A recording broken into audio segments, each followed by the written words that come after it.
Voice नहीं आ रही ma'am आप। सॉरी वो मेरा माइक बंद था। अच्छा मैं दोबारा पढ़ देती हूँ। Where a suit is dismissed under rule 2 or 3, the plaintiff may bring a fresh suit। ये मैं आपको बाद में बात बताती हूँ। ये जो मैंने कट किया है, इसके अंदर वो ये कह रहा है कि प्लेंटिफ जो है वो एक नया सूट ला सकता है और ही में apply for an order to set the dismissal aside. यानी कि वो जो सूट इज डिसमिस्ड ये वाला ऑर्डर हुआ हुआ है ना, उसको ये सेपरेट सेट असाइड भी करवा सकता है। और इसको हम लोगों ने किस सूरत में देना है, ये हम लोगों ने एप्लीकेशन दायर करनी है ऑर्डर 9 रूल 4 के तहत। गो के प्रैक्टिस में अभी ज्यादातर लोग ना अपनी एप्लीकेशन के ऊपर ना रेलिवेंट प्रोविजन नहीं लिखते। तो ये हर कोर्ट के अंदर जाने के लिए हर वकील साहब की अपनी डिस्क्रेशन होती है, आया कि वो उसको स्पेसिफिक रेलिवेंट प्रोविजन के तहत लेके जाना चाहें या ना लेके जाना चाहें। ठीक है, इसमें किसी की मतलब क्या उसको कह लें, हर बंदे की ना अपनी डिस्क्रेशन होती है। अगर कोई करना चाहता है इसको ऑर्डर 9 रूल 4 के तहत एप्लीकेशन को दायर तो वो कर सकता है। अगर वो नहीं करना चाहता तो वो उसको simple suit for restoration of application for restoration of suit dismissed wide under dated ये फ्लां फ्लां फ्लां डेट, ये वाला सारा कुछ लिख के ना वो लोग दायर कर देते हैं। And if he satisfies the court that there was sufficient cause for his not paying the court fees and postal charges required within the time fixed before the issue of summons। यहाँ पे ये जो इतनी सी बात हो रही है ना, ये रूल 2 के स्पेसिफिकली बात कर रहा है। और फॉर हिज नॉन अपेयरेंस, और ये रूल 3 की स्पेसिफिकली बात कर रहा है। As the case may be the court shall make an order setting aside the dismissal and shall appoint a day for proceeding with the suit. अच्छा, यहाँ पे ये जो सफिशिएंट कॉज है ना, इस चीज को आप लोग हाईलाइट कर लें।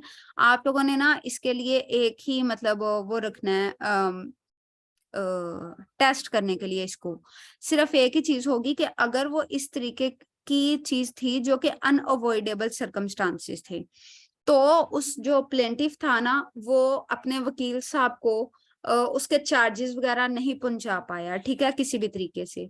या फिर वो जो बंदे को कहा तो हुआ था कि आपने इन पर्सन अपेयर होना है, लेकिन वो लोग अपेयर नहीं हो पाए किसी भी वजह की वजह से, तो फिर ये सफिशिएंट कॉज में आएगा। लेकिन ऐसा भी नहीं है कि मैं अब कल शादी पे जा रहा हूँ तो ये सफिशिएंट कॉज है, ये वाली चीजें नहीं काउंट करेगी। हाँ, बीमारी जो होती है या किसी की डेथ हो जाना या फिर कोई फोर्स में जो और कुदरती आफत आ जाना, इन चीजों को लिया जाता है। जैसे ये कल और परसों 2 दिन जलजला आया है, अगर खुदा ना खास्ता किसी को उसकी वजह से कोई मसला पेश आया है, या फिर उससे पहले हमारे पास कोरोना आया था, या फिर कोई बहुत ही ज्यादा बीमार हो जाता है, या जैसे अभी सैलाब आया पिछले दिनों में, उसकी वजह से मुख्तलिफ इलाकों में मुख्तलिफ किस्म की बीमारियां फूट पड़ी हैं, मलेरिया वगैरह, टाइफाइड, इस तरीके की। तो फिर वो देखा जाएगा कि क्या ये इस तरीके की सफिशिएंट कॉज है या नहीं है। या फिर अगर कोई पहाड़ी इलाका है वहां पे लैंड स्लाइडिंग हो गई है, या फिर कोई ऐसी जगह जहाँ पे बहुत ज्यादा बर्फबारी हो रही है जो कि अनयूजुअल तरीके की है। ठीक है, हेलो, अस्सलाम वालेकुम। वालेकुम सलाम जी, कौन?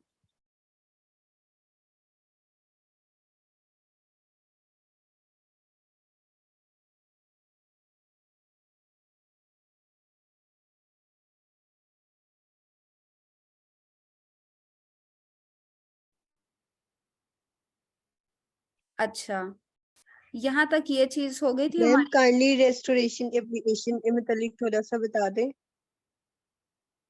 वो मैं आपके साथ ना, आप मुझे कॉल कर लीजिएगा, मैं आपको बता दूंगी। जी जज़ाकल्लाह। जी ठीक है। ये ना आज हमारे पास टाइम थोड़ा सा कम है और हमने इसको कंप्लीट करना है, इसलिए मैं आपको कह रही थी।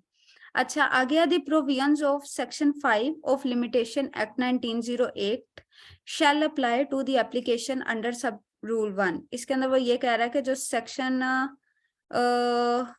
5 होगा ना लिमिटेशन एक्ट का, वो भी सब रूल 1 के तहत जो भी एप्लीकेशन आएगी उसके ऊपर एप्लीकेबल होगा ही होगा। ठीक है, तो इसके लिए आप लोग इसको देख लीजिएगा सेक्शन 5 को, वो मैं नहीं बता रही क्योंकि सबको ही वो आता होता है, ठीक है, उसमें टाइम वेस्ट ही होएगा। अब आगे है हमारे पास रूल 5। रूल 5 के अंदर है dismissal of suit where the plaintiff after summons returned unserved fails for the 3 months to apply for the fresh summon. अच्छा, यहाँ पे ना आप लोग छोटी सी एक अगर चेंज करना चाहते हैं तो कर लें, dismissal of suit where the plaintiff fail to, ये चीज इस साइड पे ले जाएं और इसको लास्ट पे कर लें, ठीक है, यानी कि इसको 1 चीज, इसको 2 और इसको 3। इस तरीके से ना आपका एक रिदम बन जाएगा कि अच्छा हमने इस लाइन को किस तरीके से पढ़ना है। बाकी आप लोग की अपनी मर्जी है, लेकिन इस तरीके से ना आप लोग को मतलब सीधा सीधा पता चल जाएगा कि अगर एक बार जो समन्स हैं वो प्लेंटिफ ने जारी करवाए थे, अब वो रिटर्न हो चुके हैं, अब उसके वो रिटर्न होने के बाद से लेके 3 माह अगले तक उस प्लेंटिफ ने खुद ही कोई भी समन जारी नहीं करवाए ताकि डिफेंडेंट को भेजे जा सके, ठीक है। तो इस बारे में ये जो है ना रूल, ये सारी की सारी बात कर रहा है, ठीक है, यानी कि ये डिफॉल्ट ही सिर्फ और सिर्फ प्लेंटिफ का है। Where after a summon has been issued to defendant, जहां पे एक डिफेंडेंट को कोई ना कोई समन्स जो है वो इशू हो चुके हैं, और to one of several defendants, या एक से ज्यादा डिफेंडेंट्स को, एंड रिटर्न्ड अनसर्व्ड, और वो जो आए हैं वापस वो अनसर्व्ड आए हैं। और ये इस चीज का हमें किस तरीके से पता चलेगा, इस तरीके का हम लोगों ने ऑर्डर 5 के अंदर पढ़ा हुआ है कि जो हमारे पास प्रोसेस सर्वर की रिपोर्ट आती है उसके पीछे लिखा होता है कि ये अनसर्व्ड हैं, और उसके अंदर हम लोगों ने 2 से 3 ग्राउंड्स भी पढ़ी थी जो कि मैं आप लोगों के ऊपर टोटली छोड़ रही हूँ, जिन लोगों ने ऑर्डर 5 मेरे साथ पढ़ा हुआ है, ठीक है, उनके ऊपर, कि वो लोग उसको वहां पे जाकर दोबारा रेफर करें। The plaintiff fails for a period for 3 months from the date of the return made to the court, यानी कि जो प्लेंटिफ है उसने खुद ही इनको दायर नहीं किया दोबारा से, कब तक, 3 माह तक, कि जिस दिन वो रिटर्न हुए हैं, मसलन ये हुए हैं 6/5 को 2022 को, ठीक है। अब इस शख्स ने यानी कि प्लेंटिफ ने 6/8/2022 तक दोबारा इनको जारी ही नहीं करवाया, ठीक है। अब यहाँ पे आगे वो ये कह रहा है, made to the court by the officer ordinarily certifying the court returns made by the serving officer. ये सिंपली ना सिर्फ और सिर्फ प्रोसेस सर्वर की बात कर रहा है कि वो जो रिटर्न किसने किए थे, वो कोर्ट का जो ऑफिसर था ना, जिसकी ये ड्यूटी होती है कि उसने इनकी सर्विस करनी होती है और आके फिर सर्टिफाई करना होता है कि हाँ मैंने इसको कर लिया या नहीं किया, उस सारे की, ये उस शख्स की बात हो रही है। To apply for the issue of a fresh summons. अच्छा, इसको अब मतलब ये इतनी कॉम्प्लेक्स लाइन है, इसको हम लोगों ने सीधा कैसे करना है, इसके अंदर दी प्लेंटिफ फेल्स टू अप्लाई, इसको आप लोग ना इस तरीके से कनेक्ट कर लें तो ये आप लोग को समझ आ जाएगी। और ये जो है ना इसको लास्ट पे ले आइएगा तो ये आपका ना सारा सीधा हो जाएगा बाद में। लेकिन ये हर बंदे का अपना पढ़ने का तरीका होता है, अगर आप लोगों में से इस तरीके से कोई करना चाहता है तो कर ले, अदरवाइज जो आपका बेटर तरीका है उसके ऊपर आप लोग स्टिक करें, ठीक है। The plaintiff fails to apply for the issue of fresh summons, the court shall make an order that the suit be dismissed as against such defendant। अब वो ये कह रहा है कि अगर एक डिफेंडेंट के तहत खिलाफ वो जो प्लेंटिफ था उसने 3 माह के अंदर अंदर नए इशू नहीं करवाए समन्स वगैरह, तो उसकी हद तक वो जो सूट होगा ना उसको डिसमिस कर दिया जाएगा। अब इस बंदे का नाम ना उसमें से निकाल दिया जाएगा, उस डिफेंडेंट का। क्यों? क्योंकि उसके खिलाफ तो प्लेंटिफ ने कोर्ट में आना है ना। जब प्लेंटिफ को ही इंटरेस्ट नहीं है कि मैं इस डिफेंडेंट के खिलाफ जाके इसके खिलाफ जाके समन्स वगैरह को जारी करवाऊं, तो फिर कोर्ट को क्या मुसीबत पड़ी हुई है कि वो फालतू के डिफेंडेंट्स को इसके अंदर अरे करे और इनके खिलाफ आके सूट किसी को एंटरटेन करे। तो वो कह रहे हैं कि इस डिफेंडेंट की हद तक जिसकी वजह से या जिसके खिलाफ अनसर्व्ड समन आए हैं और उनको प्लेंटिफ ने फर्दर 3 माह तक नए समन्स जारी नहीं करवाए, तो जो कोर्ट होगा वो इस डिफेंडेंट की हद तक ये जो सूट होगा ना उसको डिसमिस कर देगा, अनलेस, अब ये फर्दर एक कंडीशन आ गई है, unless the plaintiff has within this said period satisfied the court। अब वो ये कह रहा है कि हो सकता है ऐसा ना हो कि उस डिफेंडेंट की हद तक उसका सूट खारिज ना हो, ठीक है, unless the plaintiff has within this said period satisfied the court that he has failed after using his best endeavors to discover the residence of the defendant who has not been served. अब वो ये कह रहे हैं कि उस जो plaintiff है उसने ये कोशिश की थी कि उसे जो डिफेंडेंट है उसका सही एड्रेस मिल सके, लेकिन वो उसको नहीं ढूंढ पाया. Such defendant is avoiding service of process, या फिर वो जो डिफेंडेंट है वो खुद ही अवॉइड कर रहा है उस प्रोसेस की सर्विस के लिए, यानी कि वो सर्विस समन्स जो है वो खुद लेना ही नहीं चाहता. और there is any other sufficient cause for extending the time, या फिर ये जो 3 माह का टाइम है ना इसको एक्सटेंशन इसके लिए चाहिए. ठीक है, मिसाल के तौर पे जो डिफेंडेंट है उसका कोई पाकिस्तान में जानने वाला नहीं है, मतलब कि एजेंट नहीं है, जो हम लोगों ने ऑर्डर 3 रूल 6 के अंदर पढ़ा था. ठीक है, और ना ही उसने उसका किसी और जगह पे बिजनेस है और उसके परमानेंट एड्रेस का नहीं पता, लेकिन हाँ मुझे ये पता है कि उसने 4 माह के बाद दोबारा पाकिस्तान जरूर आना है. तो ये एक सफिशिएंट कॉज हो गई है. ठीक है, उसके लिए कि वो बंदा दोबारा पाकिस्तान जब आएगा 4 माह के बाद तो फिर मैं ना उसको ये सर्व करवा दूंगा. तो अब क्योंकि ये हमारे पास 3 माह का टाइम है, ठीक है, तो अगर हम लोगों ने इससे 1 माह आगे लेके जाना है 4 माह में से, तो फिर हम लोग कोर्ट को ये सेटिस्फाई करना पड़ेगा कि हाँ ये वाली रीजन है और इस वजह से आप लोग इसका टाइम एक्सटेंड कर दें. in which the case the court may extend the time for making such application for such period as it thinks fit.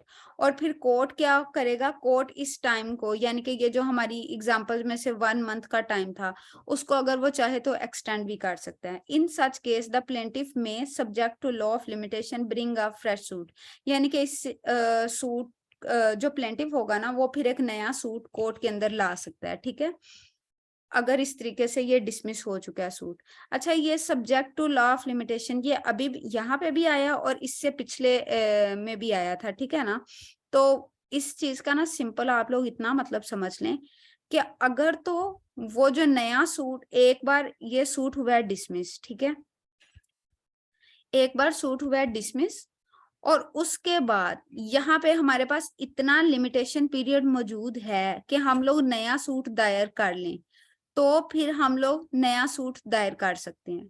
लेकिन अगर हमारा लिमिटेशन पीरियड यहाँ पे डिसमिसल के पहले ही कहीं पे खत्म हो चुका है तो फिर हम लोग डिसमिसल में नहीं जाएंगे, मतलब इंस्टीट्यूशन ऑफ न्यू सूट की तरफ नहीं जाएंगे, बल्कि हम इसी डिसमिस सूट को ना रिस्टोरेशन करवाएंगे. मतलब के रिस्टोरेशन में फर्क या फिर application for setting aside x Partey decree या जजमेंट जो कि हम आगे जाकर पढ़ेंगे उनमें फर्क, या फिर ब्रिंग अ फ्रेश सूट, इस चीज के लिए ये जो subject to law of limitation है ना, सिर्फ इसके लिए एक फ्रेज याद रख लें कि अगर हमारे पास वो सूट दायर करने के लिए लिमिटेशन पीरियड मौजूद है तो हम इसको दायर कर सकते हैं नया सूट, लेकिन अगर नहीं है तो फिर हम लोग इसके हिस्से की ना सिर्फ और सिर्फ रिस्टोरेशन की एप्लीकेशन ही कर सकते हैं, उसके अलावा कुछ नहीं कर सकते. उसके बाद है हमारे पास रूल 6 जो कि बहुत ज्यादा इंपॉर्टेंट है, क्योंकि इसी से ही हमारे पास जो एक्स पार्टे प्रोसीडिंग है ना उसने ओरिजिनेट करना है. और अगर हम लोग सबसे स्पेसिफाई कर दें कि किस चीज से करना है तो इसका ये जो रूल क्लोज ए है उसके तहत. ठीक है, अब मैं इसको 1 बाय 1 पढ़ती हूँ और साथ साथ आप लोग को बता देती हूँ. प्रोसीजर व्हेन ओनली, इसके ऊपर आप लोग लिख लें एक्स पार्टे प्रोसीडिंग, इन दोनों के ऊपर नहीं लिखना आपने.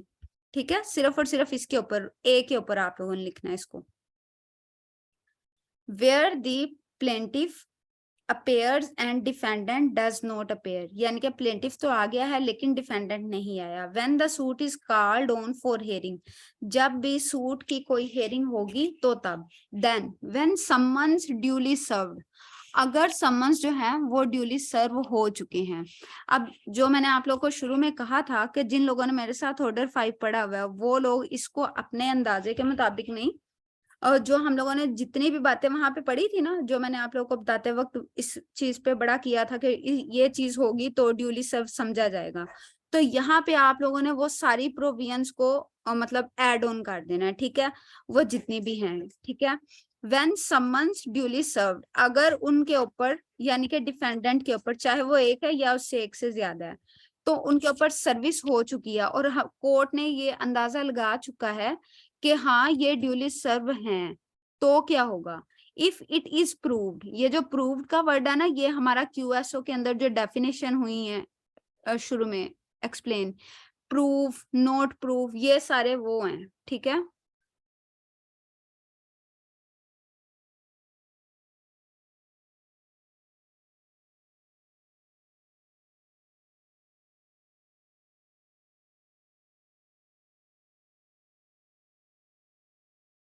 अच्छा, इसके अंदर ये क्यूएसओ वाली बात है, ठीक है। आप लोगों ने यहाँ पे जब आप लोगों ने इसको रेफर करना है ना, तो वो मतलब जब हम क्यूएसओ को रेफर करते हैं तो ये सबूत के तौर पे आते हैं। तो ये हम लोगों ने जब ऑर्डर 5 पढ़ा था ना, तो वहां पे यही चीजें पड़ी थी, तो आप उस चीज को डबल चेक कर सकते हैं यहाँ पे। If it is proved that summons was duly served, अगर ये प्रूव हो जाता है ड्यूली सर्व हुए थे समन। अच्छा, ये चीज किस तरीके से प्रूव होगी?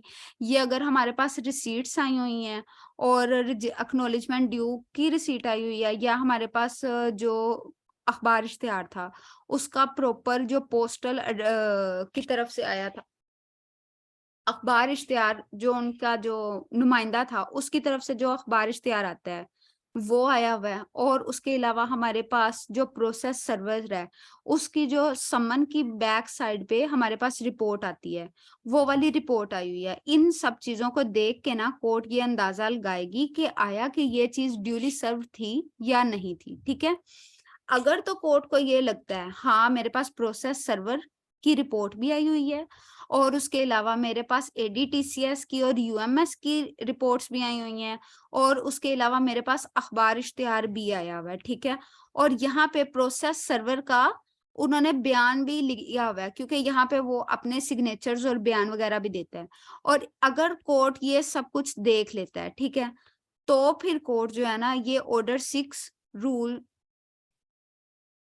7 के तहत कार्रवाई आगे करेगा और एक्स पार्टे प्रोसीड कर जाएगा। द कोर्ट में proceed x Partey and pass decree without recording evidence, यानी कि कोर्ट के पास ये डिस्क्रेशन मौजूद है, सिर्फ और सिर्फ उसने क्या देखना है कि क्या समन्स जो थे ड्यूली सर्व हो चुके थे और वो प्रूव्ड होने चाहिए। प्रूव्ड का क्या मतलब है? ये वही वो जो ऑर्डर 5 में चीजें थी ना, वो यही चीजें थी कि अहलमद की रिपोर्ट आ चुकी है, एडीटीसीएस की रिपोर्ट आ चुकी है, प्रोक्लेमेशन अखबार इश्तिहार की वो जो उनके नुमाइंदे ने भेजनी है अखबार लगा के, जो मैंने आपको लास्ट टाइम दिखाया था, क्या वो आ चुका है? अगर ये सब कुछ आ चुका है तो फिर कोर्ट ने क्या करना है, एक्स पार्टे प्रोसीड कर देना है and pass a decree without recording evidence. और ये कोर्ट के अपने डिस्क्रेशन है कि क्या वो उसी डेट के ऊपर एक्स पार्टे डिक्री को करता है या फिर नेक्स्ट डेट ऑफ हियरिंग रखता है एक के जो प्लेंटिफ है वो अपना लाए, क्या उसको कहते हैं एविडेंस, और उसके बाद वो एक्स पार्टे डिक्री करेगा, पास करेगा। When summons not duly served, if it is not prove, यानी कि इस चीज का प्रूव ही नहीं हुआ that the summons was duly served, यानी कि अभी कोर्ट के सामने या तो उसके अहलमद प्रोसेस सर्वर की रिपोर्ट मिसिंग है, या फिर एडीटीसीएस की रसीदें मिसिंग है, या वो जो अखबार इश्तिहार करवाया था उसकी कॉपी मिसिंग है, तो क्या होगा, ये नॉट प्रूव्ड है, ठीक है। तो इसका ये अगर ये नॉट प्रूव्ड हो गया ना, तो ये नॉट प्रूव्ड, और इसमें किस चीज का हम स्पेसिफिकली जोर क्यों दे रहे हैं इतना, क्योंकि इसका हम लोग इसलिए जोर दे रहे हैं प्रूव और नॉट प्रूव पे, क्योंकि इसने क्यूएसओ वाले स्टैंडर्ड के हिसाब से ही एक तरीके से प्रूव करना है इन तीनों चीजों को मद्देनजर रखते हुए, ठीक है ना। तो समन वाज ड्यूली सर्व्ड, यानी कि समन्स ड्यूली सर्व हुए ही नहीं थे। The court shall direct a second summon, तो फिर कोर्ट क्या करेगा, वो एक्स पार्टे प्रोसीडिंग नहीं करेगा, बल्कि वो क्या करेगा, एक सेकंड समन जारी करेगा to be issued and served on the defendant, कि वो दोबारा से कोर्ट इशू करे और इशू होने के बाद डिफेंडेंट के ऊपर इनको सर्व करेगा दोबारा। When summon served but not in due time. अच्छा, जब हम लोगों ने पढ़ा था ना ऑर्डर 5, तो वहां पे ये लिखा हुआ था कि एक कोर्ट ने समन्स को जारी करते वक्त इस बात का लाजमी ख्याल रखना है कि उसका बिजनेस किस तरीके से चल रहा है, यानी कि कोर्ट का, और उसकी कितना टाइम लगेगा डिफेंडेंट को वहां पे कोर्ट में आने के लिए और जवाबदाह होने के लिए। तो ये सी क्लॉज में ये लिखा हुआ है कि क्या नाम लेते हैं, जो डिफेंडेंट था उसके पास इतना टाइम था मौजूद कि वो कोर्ट में आता और आके अपना जवाब दे लेता। अगर तो ये टाइम मौजूद था तो फिर हम लोगों ने इसके तहत चले जाना, लेकिन अगर उसके पास टाइम मौजूद नहीं था और वो बंदा आके कोर्ट में बता भी सकता है कि, या फिर उस बंदे के कोर्ट में आने से पहले पहले जो प्लेंटिफ के वो जो रिपोर्टें वगैरह जाएंगी ना कोर्ट के अंदर, तो कोर्ट ने खुद एसरटेन करना है हाँ कि आया कि इसमें टाइम था। मिसाल के तौर पे अगर वहां पे मैं 20/12/2022 का एक सम्मन था, जाना वो कसूर था, लेकिन जाना कहाँ से था, फैसलाबाद से जाना था, ठीक है। अब हुआ क्या कि मैंने 19 तारीख को जारी करवाया, तो ये तो इम्पॉसिबल बात है कि मैं अगर 19 को करवाऊं और 20 को कोई शख्स आ जाए। 19 छोड़ के अगर आप 18 भी करवा देंगे ना तो भी ये बंदा नहीं आएगा और इसको ये 3 का बेनिफिट मिलेगा। तो कम से कम ये इनका इतना टाइम पीरियड जरूर होना चाहिए कि इनका जो उसके पास समन्स सर्व होना और वो वापस उसी की सर्विस होने की ओबीडियंस में दोबारा कोर्ट में आना, इस चीज को कोर्ट ने एसरटेन करना होता है, ठीक है। तो ये जब आप लोगों ने बतौर जज फैसला देना ना, तो इन चीजों को मद्देनजर रखना है कि इसका स्टेटस क्या था, इसका स्टेटस क्या था और इसका स्टेटस क्या था, इन चीजों को। If it is prove that this summons was served on the defendant, अगर ये चीज प्रूव हो जाए कि समन्स डिफेंडेंट के ऊपर सर्व हो चुके हैं but not in sufficient time to enable him to appear, लेकिन उसका इतना सफिशिएंट टाइम नहीं था कि जो उसको एनेबल कर सकते कि वो यहाँ पे कोर्ट में आके पेश भी हो and answer on the day fixed, और उसी दिन आके जवाब भी दे इन द समन्स, जो कि समन्स में डे फिक्स था उसका आके जवाब भी दे। The court shall postpone the hearing of the suit at a future date to be fixed by the court and shall direct notice of such date to be given to the defendant। वो ये कह रहा है कि उस दिन की कार्रवाई को फिर ये जो कोर्ट है ना उसने पोस्टपोन कर देना है और फिर दोबारा से नोटिस दिया जाएगा डिफेंडेंट को कि भाई अब इसकी नेक्स्ट डेट ऑफ हियरिंग जो है ना वो ये 12 डेट है और आपने इस दिन कोर्ट में अब अपेयर होना है, ठीक है। तो ये 3 चीजें हैं बेसिक, और ये इंटरव्यू में आप लोगों का क्वेश्चन आ सकता है इन तीनों के डिफरेंस के हवाले से। यानी कि अगर तो समन्स चले गए हैं और ये प्रूव हो गया कि वो चले गए हैं तो फिर कोर्ट ने एक्स पार्टे पास करना है, प्रोसीड करना है और एक्स पार्टे डिक्री पेश करनी है, पास करनी है। या फिर अगर समन्स तो चले गए हैं लेकिन प्लेंटिफ कह रहा है कि चले गए हैं लेकिन वो प्रूव नहीं हो सके कि वो ड्यूली सर्व हुए हैं, और इन्होंने प्रूव किन चीजों से होना है, इन्होंने प्रूव 3 चीजों से होना है, ठीक है। इन्होंने एक तो वो जो प्रोसेस सर्वर की रिपोर्ट आती है कोर्ट में वापस, एक एडीटीसीएस की रिपोर्ट, यूएमएस का रिपोर्ट सॉरी एडीटीसीएस और यूएमएस की रिसीट्स जो आएंगी, और एक अखबार इश्तिहार। इन तीनों चीजों से पता चलेगा कि आया कि ये ड्यूली सर्व हैं या नहीं। ये जो मैं ऑर्डर 5 का बार बार कह रही थी वो यही चीजें हैं जिनको मतलब भूल गया था उनके लिए। अच्छा, फिर उसके बाद ये है तीसरे नंबर पे कि अगर समन्स तो जारी हो चुके हैं लेकिन उनका ड्यू टाइम नहीं था तो क्या होगा, तो फिर उसको एक पोस्टपोन किया जाएगा, एक नेक्स्ट डेट ऑफ हियरिंग दी जाएगी जिसका नोटिस डिफेंडेंट को दिया जाएगा कि भाई आपका अगला ये है टाइम और आपने तब कोर्ट में पेश होना है। Where it is owing to plaintiff's default that summons was not duly served और was not served in sufficient time, इसमें ना ये 2 और 3 की बात कर रहा है, ठीक है। The court shall order the plaintiff to pay the cost occasioned by the postponement।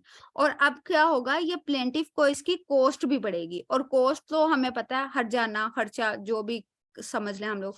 और ये फिर कोर्ट ये कहेगा कि ठीक है आप नेक्स्ट डेट ऑफ हियरिंग के लिए डिफेंडेंट को दोबारा करवाएं लेकिन इसकी कॉस्ट 500 रुपया, 1000 रुपया, 1500 रुपया, जो भी कोर्ट की डिस्क्रेशन होगी कोर्ट उसको वो लाजमी कहेगी। अच्छा 2 मिनट रुकिएगा, अजान हो ले दे।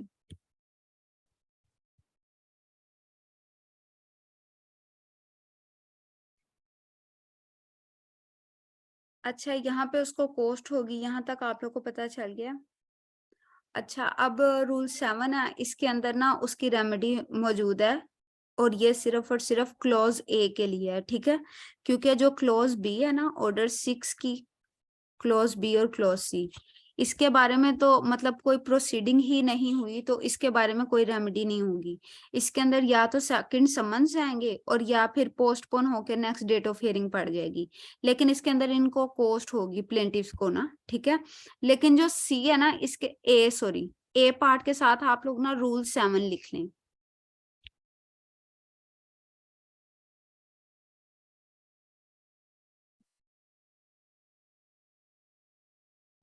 Procedure where defendant appears on day of adjourned hearing and assign good cause for previous non appearance। यानी कि अब ये उस चीज का प्रोसीजर है जहां पे डिफेंडेंट जो है वो या तो जो हम लोगों ने 7 में पढ़ा है ना, 6 में पढ़ा ना कि एडजर्न कर दिया जाएगा, या उस दिन या फिर उससे पहले कोई भी दिन, ठीक है। कोर्ट में आता है डिफेंडेंट और आके वो अपनी गुड कॉज देता है, जैसे वो कुछ भी मतलब कि वो बीमार था या फोती हो गई थी या कोई जलजला तूफानी आफत वगैरह कुछ भी आ गया था, वो देगा। तो फिर जो डिफेंडेंट होगा ये एप्लीकेशन की सूरत में देगा ऑर्डर 9 रूल 7 की, ठीक है। जब वो ऑर्डर 9 रूल 7 की एप्लीकेशन देगा ना, तो फिर वो जितनी प्रोसीडिंग हुई होगी उसको कहते हैं setting aside the x Partey proceeding, तो वो सेट असाइड हो जाएगी और कोर्ट वहीं से फिर सुनना शुरू करेगा केस जहां जिसके लिए उसको समन्स गए हुए थे, ठीक है। यहाँ पे मैं इसको पढ़ने लगी हूँ। Where the court has adjourned the hearing of the suit ex parte and the defendant at or before such hearing appears and assign good cause for his previous non-appearance, he may, upon such terms as the court directs as to cost or otherwise, be heard in answer to the suit as if he had appeared on the day fixed for his appearance. यानी कि जब court ने एक hearing को adjourn कर दिया है x Partey proceeding के लिए, ठीक है, तो अब क्या हुआ, जो डिफेंडेंट है या तो वो सेम डे पे आ गया या उससे किसी पहले दिन आ गया और उसने आके एप्लीकेशन दी ऑर्डर 9 रूल 7 की, और उसके अंदर उसने अपनी एक गुड कॉज असाइन किया कि मैं इस वजह से कोर्ट में नहीं आ सका, ठीक है, प्रीवियसली जो लास्ट डेट ऑफ हियरिंग थी मैं इस वजह से कोर्ट में नहीं आ सका। तो फिर कोर्ट की ये डिस्क्रेशन है, चाहे उसको कॉस्ट लगाए 1000 1500 रुपया 2000 जितने भी वो लगाना चाहे, या वो बगैर कॉस्ट के ही उसकी बात सुनेगी और फिर उसकी ये जो एप्लीकेशन है इसको एक्सेप्ट कर लेगी और इसकी एक्सेप्टेंस के बाद जो सूट होगा वो वहीं से चलेगा जहां पे उसको पहले किया गया था फिक्स, ठीक है। अब हमारे पास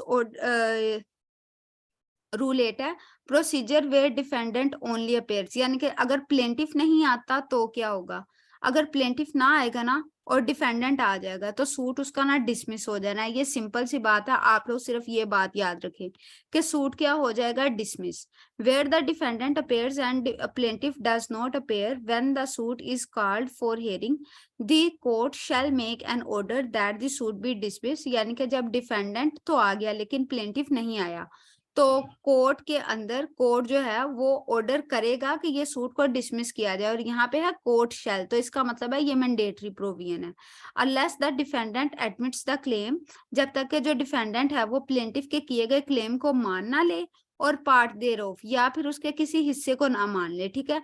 यानी कि वो कहे कि ये मैं 50% इसका क्लेम मानता हूँ और 50% नहीं मांगता, तो अब कोर्ट क्या करेगी, 50% की हद तक उसको रखेगी लेकिन 50% की हद तक ना उसका क्लेम जो है ना वो खारिज कर देगी। In which case the court shall pass a decree against the defendant, यानी कि जितना हिस्सा उसने मान लिया ना, चाहे उसने 100% मान लिया या फिर उसने 50% मांग दिया, तो वो डिफेंडेंट के खिलाफ जो है वो डिक्री कोर्ट पास करेगी अपॉन सच एडमिशन, जो उसने एडमिशन किया कि हाँ मैं इसका क्लेम मानता हूँ, and where part only the claim has been admitted and shall dismiss the suit the far as it relates to the remainder। यानी कि जो बाकी का 50% है ना इसकी हद तक ना ये सूट को खारिज कर देगी।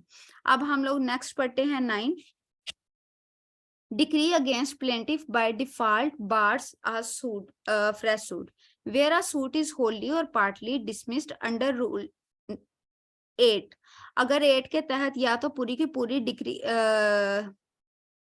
सूट डिसमिस हो चुका है या फिर आधा हुआ है, यानी कि 100% की हद तक या फिर 50% की हद तक, ठीक है ना। the plaintiff shall be precluded from bringing a fresh suit in respect of the same cause of action. जो plaintiff है उसको फिर रोक दिया जाएगा, वो same cause of action के तहत कोर्ट में दोबारा से नया सूट नहीं ला सकता. But he may apply for an order to set aside the dismissal. यानी कि वो क्या करेगा, वो जो order